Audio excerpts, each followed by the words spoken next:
After his wife's body was found in their Fentonville home, the search for suspected killer Harold Butch Knight is intensifying now at the border.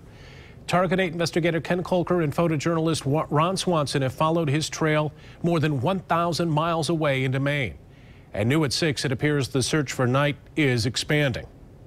We're in Coburn-Gorn, Maine, north of Rangeley at the U.S. Canadian border. Now, frustrated federal agents say that if Knight is not hiding out somewhere in Rangeley, he could have already crossed into Canada. Nope. Coburn-Gorn, Maine, a town of 41 people where French and English are spoken, is the last stop before Canada. It's also a popular border crossing point for snowmobilers, the one closest to Rangeley. This would be one of the ways. The fastest, I guess.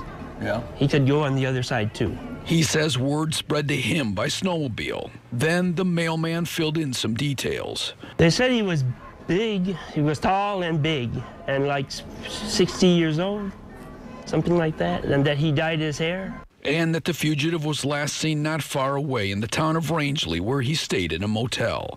But that was until January 19th, 6 days after Sarah Knight was found strangled at their home in Fentonville. The Canadian Customs Office has a half-dozen photos of Knight, including one showing him in camouflage and with a dyed mustache.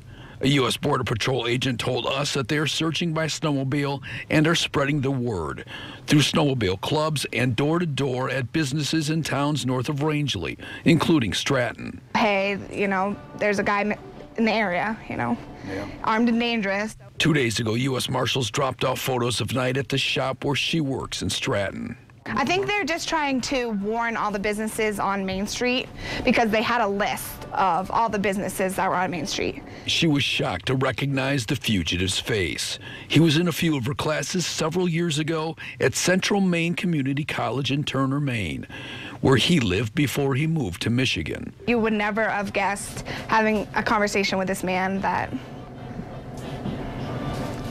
he would do something like this. Despite their frustrations, federal agents say they're still focusing on looking for him in northern Maine. In Coburn-Gorn, Maine, Ken Kolker, 24 Hour News 8.